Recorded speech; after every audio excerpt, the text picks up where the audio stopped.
Bos, siapa nih yang ngiler lihat semangkuk makanan berkuah ini?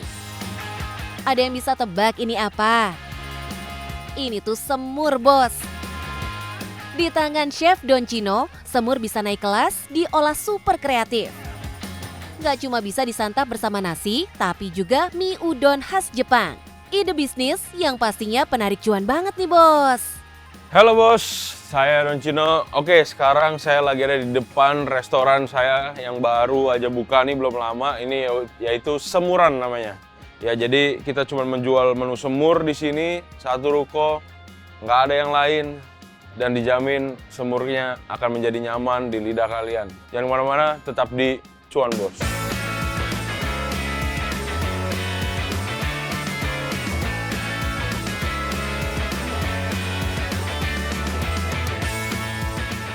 Bos, nama Don Chino di jagat perkokian tanah air jelas sangat diperhitungkan. Selama belasan tahun, Doi menjadi chef andalan di kafe terkenal di Jakarta. Don Chino juga seorang konten kreator loh, bos. Kontennya yang gak jauh dari masak-memasak mampu menarik ratusan ribu followers. Nah, kalau semur dijadikan ide bisnis, gimana ceritanya sih, bos? Awalnya gara-gara ngonten. Waktu bikin semur tuh saya pengen coba yang lebih berkuah dan accidentally atau tidak sengaja saya nyari nasi tuh nggak ada. Adanya karbohidrat, waktu itu ada udon sama tok, itu rice cake, Korean rice cake yang ada di kulkas. Ya udahlah, saya pakai aja, saya campurin, lah kok enak nih, tinggal sedikit sentuhan lagi akan jadi dish yang unik menurut saya. Tuh, berawal dari konten, ternyata malah jadi ide bisnis buat Don Chino. Nah, kalau biasanya semur identik dengan potongan kentang dan daging yang direbus bersama racikan rempah dan kecap manis, kalau semur ala Don Chino apa bedanya sih? Benang merahnya tetap kita ambil dari bumbu semur, teknik bikinnya juga teknik bikin semur pada umumnya. Cuman yang membuat ini beda adalah karena ini akan dikombinasikan dengan beberapa karbohidrat seperti mie, udon, rice cake gitu. Saya pengen kuahnya tuh lebih light, jadi lebih rich dari sisi kaldunya aja gitu. Semur memang biasanya disantap bersama nasi. Don menghadirkan 5 pilihan karbohidrat yang bisa disantap bersama semur. Selain nasi, ada mie kuning, udon mie khas Jepang, lalu mie dari tepung beras atau biasa disebut lochupan. Dan satu lagi, tok khas Korea. Don yakin banget nih bos, menu semur yang Doi tawarkan ini bisa diterima pasar. Ya, kita udah pasti berkaca sama beberapa makanan atau restoran lain yang udah buka ya. Nah, sebenarnya kita ada di segmen itu gitu loh. Kita ada di segmen itu dengan gagasan bahwa kita yang ngangkat Indonesian flavor duluan, which is semur gitu ya kan. Nah, semur ini kan sebenarnya makanan warisan zaman Hindia Belanda dulu gitu. Yang mana kata semur sendiri berasal dari kata smur, itu yang artinya teknik masak slow cooking gitu loh. Dan menurut saya semur di Semuran ini relate sama beberapa culture sejarah-sejarah di Indonesia. Keyakinan Doi terbukti kok. Gak perlu butuh waktu lama bikin restonya ramai diserbu pecinta kuliner. Semua penasaran sama semur unik bikinan Don Chino. Bos, saat membangun bisnis kuliner bukan cuma menu saja yang dipikirin. Konsep restonya pun wajib jadi perhatian. Itu juga yang dilakukan Bos Don. Don Chino pengen pengunjung bisa menikmati sajian otentik semur dengan nyaman dan penuh kehangatan serasa di rumah. Ya, sesimpel itu sih. Kita cuma pengen feel like home aja gitu loh. Karena memang Semuran ini kan makanan yang, ya makanan rumahan lah gitu loh. Makanan rumahan yang bikin kita merasa nyaman aja. Untuk harga, cukup ramah di kantong. Semangkuk semur mulai dari 30 ribuan saja kok, bos. Menu unik dan berani beda, konsep restonya pun menarik. Nah, kalau lokasi, Don sengaja pilih kawasan Gading Serpong, Tangerang Selatan. Gading Serpong ini udah benar-benar destinasi kuliner juga, orang-orang dari luar, dari Jakarta, Bogor, Bekasi untuk makan ataupun untuk jalan-jalan.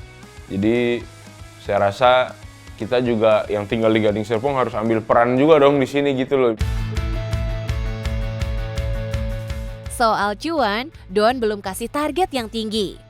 Yang jelas dari grand opening sampai sekarang, pengunjungnya terus mengalami peningkatan. Dengan ratusan porsi semur habis terjual setiap harinya, jutaan rupiah udah pasti Doi kantongin, bos. Ketika kita pengen bikin bisnis kan, kita juga mikirin orang yang bekerja di dalam gitu loh. Ya, bekerja di dalam ya, kita pengennya brand ini berkembang, bisa besar, sehingga semua orang yang udah ikut kita dari awal juga ikut merasakan gitu aja sih. Lewat resto spesialis semur, Don Chino berhasil menawarkan konsep yang berbeda. Nggak latah mengikuti bisnis kuliner viral. Terbukti, pengunjung terus berdatangan ke restonya. Cuan mengalir deras dari semangkuk semur unik nan khas. Alright, bos. Jadi dalam berbisnis itu menurut saya kita yang penting konsisten. Konsisten dalam berinovasi, konsisten dalam belajar, dan pastinya konsisten dalam bekerja keras supaya bisnis kita bisa terus berkembang dan terus makin maju gitu. Jadi apapun itu pokoknya lakukan aja, yang penting cuan, bos.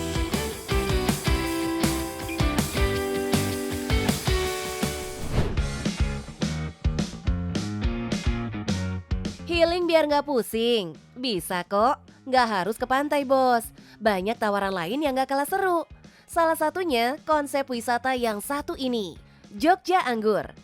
Sebuah perkebunan anggur yang menawarkan wisata petik anggur langsung dengan berbagai jenis buah anggur dengan rasa yang manis abis. Konsep wisata ini sudah ada sejak tahun 2016 lalu dan menjadi salah satu pilihan wisatawan yang ada di Yogyakarta. Halo bos, dalam dunia usaha peluang sekecil apapun harus dimanfaatkan. Dari saya, dari lahan yang sempit, saya bisa mengembangkan menjadi lahan yang luas dalam berkebun anggur. Mau tahu kisahnya lebih lanjut, bisa saksikan di Cuan Bos.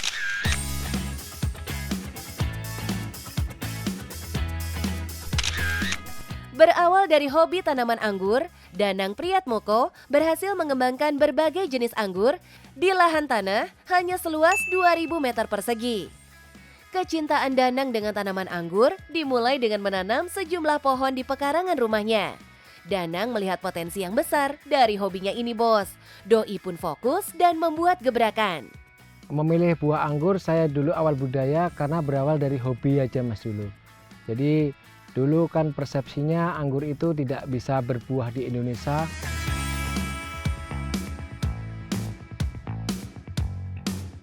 Pak, kayaknya aku tertarik deh buat belajar nanam buah anggurnya. Soalnya ini manis-manis banget. Bapak gimana caranya? Oh boleh mbak, iya Boleh. bisa nanti saya ajarkan. Iya bisa boleh.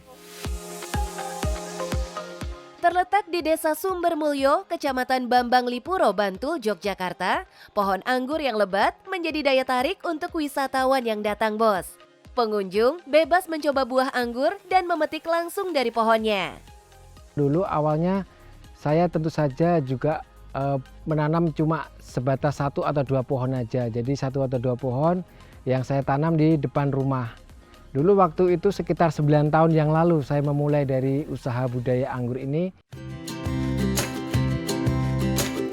Budidaya anggur ini menjadi ladang cuan buat Danang dan menjadi salah satu produk unggulan.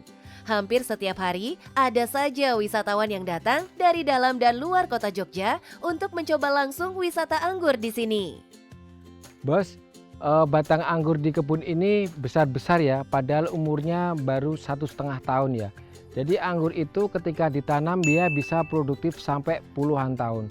Jadi kuncinya adalah dengan perawatan, dan anggur itu sebetulnya sangat cocok di iklim tropis seperti di Indonesia.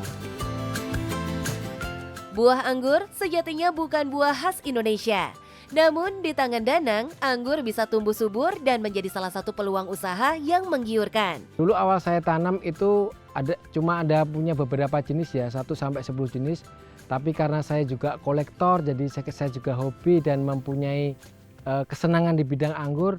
Saya dengan teman-teman itu mengembangkan banyak jenis. Jadi jenis-jenis itu kita impor dari negaranya langsung. Saya mempunyai lebih dari 100 jenis sekarang. Untuk konsep perkebunan dibuat dengan sistem greenhouse agar terlindung dari hujan. Semakin panas suhu, semakin bagus untuk dijadikan tempat budidaya buah anggur. Hanya kalau pas musim hujan, kita harus mengantisipasinya dengan memberi atap atau naungan atap UV atau greenhouse biar tidak terkena air hujan sehingga bunga-bunga atau buah ini terlindung dan tidak mudah pecah atau rontok.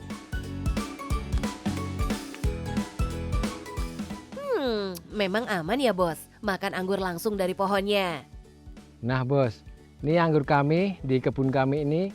Kita karena pakai greenhouse jadi nggak pakai pestisida ya. Jadi ketika tamu langsung makan di sini, dia buahnya sangat aman karena kandungan pestisidanya tidak ada. Perawatan pohon anggur ternyata tidak terlalu ribet. Ada beberapa faktor yang harus dilakukan. Pertama, yaitu suhu bos. Pastikan suhu untuk menanam buah anggur panas. Kedua, tidak terkena air hujan karena akan membuat calon buah anggur berguguran. Ketiga, pastikan konsistensi baik dalam hal perawatan dan pengelolaan. Pohon anggur bisa menghasilkan buah dengan baik, dengan masa panen lebih dari 1 kali dalam setahun. Untuk masa panen anggur itu rata-rata 2-3 kali dalam 1 tahun. Nah uniknya juga untuk anggur itu tidak mengenal musim. Jadi anggur itu bisa berbuah ketika yang bikin musim yang punya. Pohon anggur yang sudah mulai merambat harus disematkan di antara tali temali bos untuk merangsang penyebaran buah anggur secara merata. Nah ini namanya diikat mbak, atau kita ikatnya pakai tape tool ya. Tujuannya nanti biar ranting ini terarah, biar dia kena matahari dan tidak bertumpuk mbak bunganya. Jadi pertumbuhan bunganya nanti Dia jadi ngejar cahaya matahari ya Pak ya? Iya, pertumbuhan bunganya jadi bagus. Saya boleh nyobain nggak Pak? Oh boleh mbak, kalau mau bantuin silakan. Yeah. Untuk bisa ikut dalam wisata petik anggur ini, pengunjung dikenakan biaya Rp100.000 per kilogramnya bos. Lumayan menjanjikan ya bos. Boleh dong Pak dibisikin berapa penghasilannya dalam sekali panen. Hihihi. Dalam satu musim panen itu nyampe puluhan juta ya omsetnya ya. Jadi buah-buah anggur di sini ketika saya iklankan ketika musim panen itu langsung diserbu pengunjung. Wadidaw, sekali panen bisa sampai puluhan juta bos. Mantap. Gak cuma fokus di budidaya anggur saja, Danang juga mengembangkan usahanya dengan menjual bibit anggur. Untuk jenisnya pun juga gak kalah banyak bos. Untuk pembibitannya, Danang menggunakan teknik okulasi bos. Okulasi adalah proses penyilangan antara anggur impor dengan anggur lokal yang bertujuan untuk menghasilkan kualitas anggur yang bagus sesuai dengan kondisi alam tropis. Sebetulnya anggur itu bisa ditanam di mana saja. Jadi faktor basicnya itu yang terpenting adalah perawatan ya. Kalau mau perawatannya itu sangat gampang, teman-teman bisa menanam anggur di bawah greenhouse. Karena apa? Anggur itu ada sedikit mempunyai kelemahan, itu dia tidak tahan dengan kelembaban udara di iklim tropis. Bibit-bibit anggur ini bisa dikirim keluar kota bos, dengan kisaran harga mulai dari Rp130.000 untuk 1 bibit. Melihat kesuksesan budidaya anggurnya, Danang nggak mau berpuas diri bos. Doi mau melakukan ekspansi bisnis yang lebih besar. Ekspansi ke depan karena ini omsetnya surplus ya, ibaratnya omsetnya itu sangat menguntungkan atau sangat cuan sekali. Jadi kita mencoba untuk mengembangkan ke sektor kebun ini yang lebih besar. Jadi nanti kebunnya insya Allah mau diperbesar dengan dipadukan konsep wisata atau kafe atau nanti ada wahana permainan. Gimana? Keren gak bos? Selalu memanfaatkan peluang yang ada untuk mencari cuan dan mengembangkan usaha agar lebih sustainable di masa depan. Nah dalam usaha itu ada 3 prinsip yang harus diterapkan. Yang pertama senangi dulu, yang kedua percaya, yang ketiga lakukan. Kalau ketiga prinsip itu udah kita terapkan, pastinya bisnis kita akan berkembang dan pastinya cuan bos.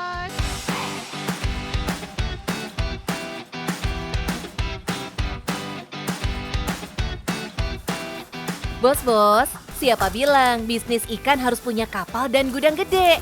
Justru dari dapur rumah, bos yang satu ini sukses ngirim ikan segar dan juga olahannya ke seluruh Indonesia. Halo bos, saya Ifta Bintan, owner dari Lauku Ikan, supplier ikan bisa kirim ke seluruh Indonesia dalam keadaan tetap fresh.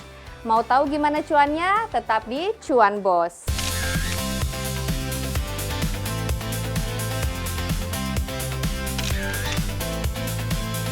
Mantan pramugari yang satu ini justru nemuin ladang cuan baru saat penerbangan sedang sepi, bos.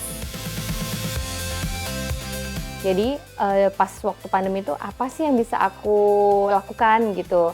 Memang kebetulan suami itu suka banget sama ikan. Aku sering banget pulang ke Lampung, kemudian bikin story, nelayan-nelayan lagi minggir bawa ikan. Oh enak ya, seger banget sih tak gitu. Akhirnya bawain dong coba, kita coba bawain, terus banyak yang pada suka. Dari cerita iseng bawa ikan segar dari Lampung ke rumahnya di Tangerang Selatan, bisnis Bintan pun pelan-pelan mulai tumbuh.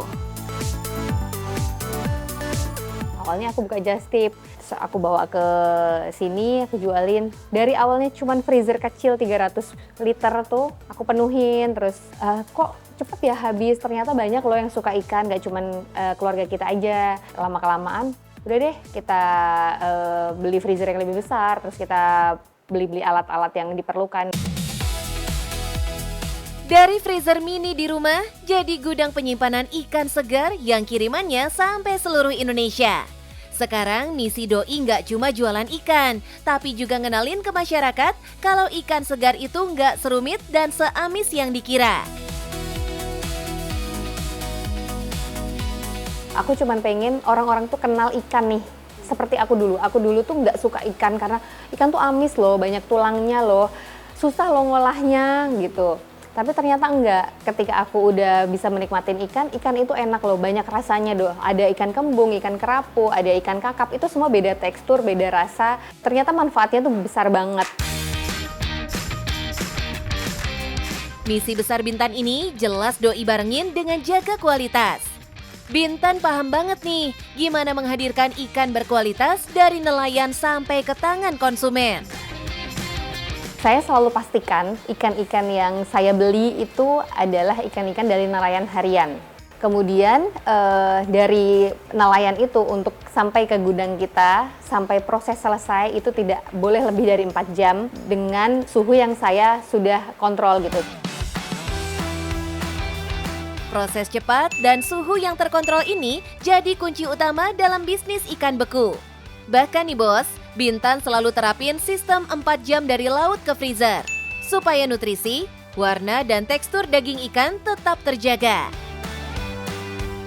Pokoknya saya mau menjaga kualitas ikan ini tidak turun terlalu banyak gitu. Jadi misal dari kita dapat ikan ini langsung masuk ke gudang, itu harus segera diproses, nggak boleh ditahan sampai nanti dulu deh, nggak bisa. Jadi saya mau itu langsung diproses, kemudian langsung dikemas vakum dan dibekukan. Kalau ke pasar itu kan dari proses dari nelayan, ketengkulak dulu, mohon maaf nanti baru kita diantar ke pasar, mungkin pasarnya baru datang tengah malam untuk dijual besok pagi, kan beda lagi. Setelah dibersihkan, ikan langsung dikemas dengan teknologi vakum sealing, lalu masuk ke freezer bersuhu minus 20 derajat Celcius. Metode ini bikin ikan bisa tahan berbulan-bulan dan gak akan ngurangin rasa segar alaminya meski tanpa pengawet. Bos, gak cuma jual ikan beku segar siap masak. Bintan juga terima pesanan produk olahan seperti nugget, siomay, hingga kaki naga ikan. Semua dibikin dari daging ikan pilihan, tanpa bahan pengawet, dan disiapkan sesuai standar permintaan klien. Kalau untuk catering-catering biasanya permintaan, Mbak bisa bikinin nugget nggak? Atau misal bisa bikinin kaki naga nggak? Atau bisa bikinin siomay nggak? Oh iya, paling saya akan ajukan nih resep saya seperti ini. Approve nggak? Kalau mereka approve, baru saya kirimin sampel. Mereka oke, baru kita produksi. Jadi, setiap produk yang keluar dari dapur selalu melalui proses test and approval dulu, bos. Benar-benar dites sama pembeli besar sebelum diproduksi massal. Nah bos, Lauku Ikan tidak hanya menjual frozen fish-nya aja, kita juga menerima request untuk makanan olahan. Seperti kali ini, kita lagi buat nugget ikan. Bos, nugget ikan bikinan Bintan ini juga dipesan untuk program Makan Bergizi Gratis alias MBG loh. Program ini memang mendorong usaha lokal sebagai pemasok bahan pangan bergizi, yang artinya produsen seperti Lauku Ikan bisa masuk sebagai pemasok unggulan. Waktu pertama order itu langsung ribuan pack, Mbak. Maksudnya ribuan slice ya. Terus saya bilang, aduh nggak berani nih kalau via marketplace, bisa nggak kita ketemu dulu, kemudian kita ngobrol ini untuk kemana, untuk di mana. Pada akhirnya saya datang ke dapur tersebut, baru tahu kalau itu adalah dapur MBG. Terus kebetulan ya udah saya bawain sampel deh, karena ordernya memang ribuan potong. Mereka coba, mereka approve, baru kirim barang. Dari sana, Bintan mulai dapat kelompok pelanggan baru, mulai dari program nasional hingga reseller-reseller di berbagai kota. Kalau secara online, kita penjualan itu lewat marketplace sebagian, dan untuk reseller-reseller kita lewat WhatsApp ke admin. Kali pengiriman minimal di 30 kilo, karena ekspedisi yang bisa kirim ikan atau makanan beku itu biasanya satu box itu di 25-30 kilo. Itu by request aja sih Mbak, biasanya saya batasin untuk satu kota hanya satu reseller untuk meminimalisir kayak biar nggak bersaing nih, atau misal mereka biar yang ini jual harga berbeda kan kita nggak tahu ya. Tetap saya biasanya batasin satu kota, satu atau dua, atau misal dua tapi ya agak jauhan. Setiap pengiriman pasti dengan ekspedisi berkapasitas frozen food.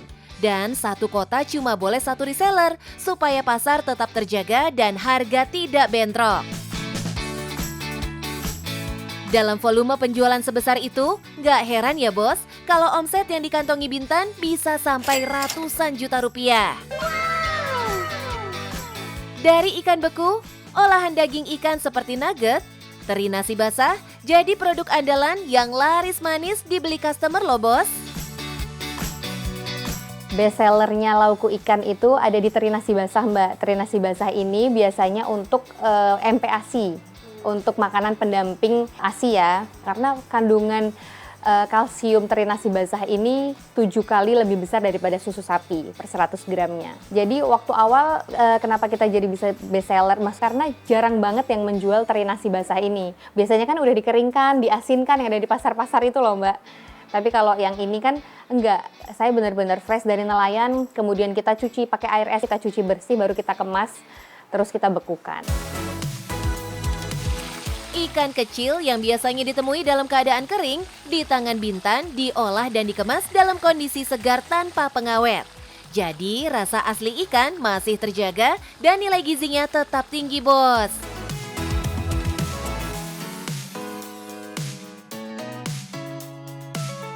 Bos, mulai dari dapur rumah sampai jadi pemasok makanan bergizi nasional, Bintan kasih bukti nih, kalau bisnis dengan kejujuran dan kualitas yang terus dijaga, selalu punya peluang buat tumbuh besar tanpa harus kehilangan rasa aslinya.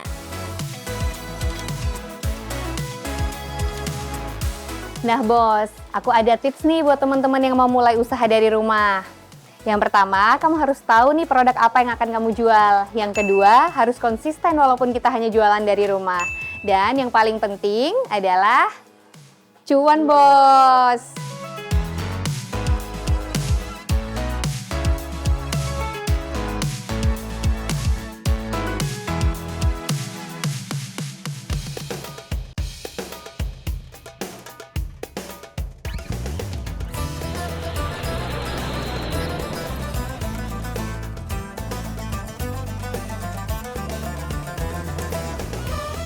Bos-bos, Mincuan mau kulik lagi nih bisnis penuh cuan di Damaskus Suriah.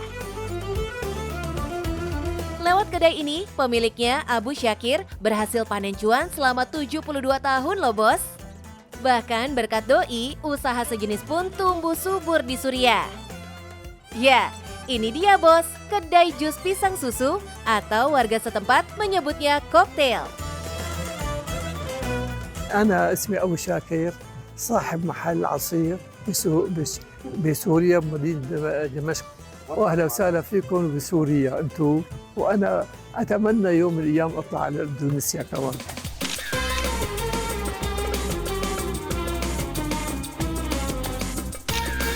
Bos, di kota Damaskus, kedai jus pisang menjalar di mana-mana.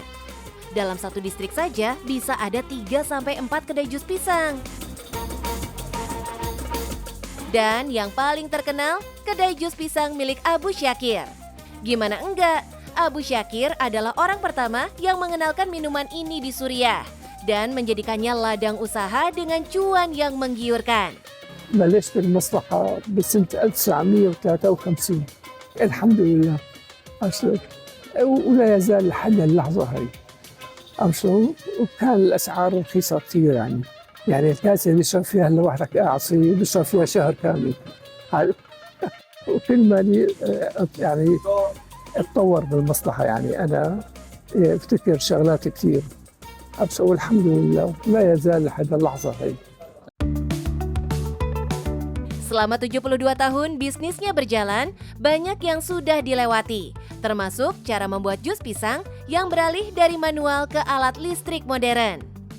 وأنا في شغلات أنا يعني ابتكرتها. كان من أول يدوي، يعني يدوي، ما كان في كهربائيات بنوك. معي جربت أول مكنة وثاني مرة وثالث، يعني ثالث مرة، يعني كل شهر زمان، كل شهرين جيب شغلة جديدة يعني. Penasaran kan bos, gimana sih jus pisang ini dibikin? Buah pisang yang dipakai jelas harus yang matang. Lalu wajib dibekukan terlebih dulu sebelum dihaluskan bersama susu dan gula. Oh iya, resep minumannya ini nggak cuma dimiliki Abu Syakir loh. Doi sudah melatih banyak pegawainya supaya bisa menghasilkan rasa jus seenak yang Doi buat. Bahkan nih bos, banyak mantan pekerjanya yang sekarang sudah punya kedai jus sendiri loh. لأنه ما كان في حدا غيري، وبعض اللي هلا فاتحين كانوا يشتغلوا عندي، يعني أنا اشتغلت عندي هون وعلمتهم هون والحمد لله. Seiring waktu, banyak kedai jus yang mulai berinovasi. Mereka menambahkan stroberi beku, krim coklat, kistah, dan juga madu. Tapi kata Abu Syakir, cita rasa aslinya tetap ada di campuran pisang dan susu yang dingin.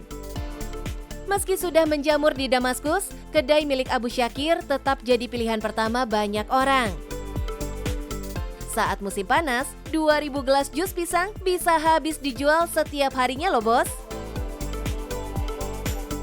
أيامات القديمة شي 300 كاسة 400 كاسة على والرزق هو الله، يعني على الرزق. والصيف أكثر والشتاء أقل، يعني الصيف بكون جو كل حال. Harganya pun ramah di kantong bos. Mulai dari 10.000 lira Suriah atau Rp13.000 untuk gelas kecil. Dan 20.000 lira Suriah atau Rp25.000 untuk gelas besar. Bisa dihitung sendiri tuh bos omsetnya. Ini yang namanya panen cuan di Suriah. Mau tahu nggak bos, rahasia lain dari sukses bisnis Abu Syakir? ما بحسن أترك الصلاة نهائيا، لأنه بالقرآن الكريم الحمد لله رب العالمين بسورة الزاريات ما خلقت الإنس والجن إلا ليعبدون. مو خلقتكم بس تشتغلوا على الحل وتعبدوا رب العالمين. Semua bermula dari disiplin beribadah. Gak cuma itu bos, saat ini Abu Syakir juga sudah menyiapkan anak-anaknya buat ngelanjutin bisnisnya ini. وكمان أولادي بنفس الوقت خليتهم يدرسوا ويتعلموا، معهم كله معهم شهادات يعني، ويطلع بإيدهم بأي لحظة يتوظفوا وين بالشهادة تبعهم. الحمد لله. بيخلصوا كلهم معهم شهادات وكلهم موظفين، وبيخلصوا وظيفة طبعا بيجوا لعندي. لا أي واحد إن كان مؤنث وكان مذكر، حتى البنات كمان. إذا رحت أنا هن بيستلموا قيادة. Dari sebuah minuman sederhana, Abu Syakir ngebuktiin kalau kesuksesan datang dari disiplin, tekun, dan kecintaan terhadap usaha. Dan siapa tahu, kisah bisnis jus pisang legendaris Abu Syakir bisa jadi inspirasi bisnis bos-bos di tanah air. Yang penting, cuan bos!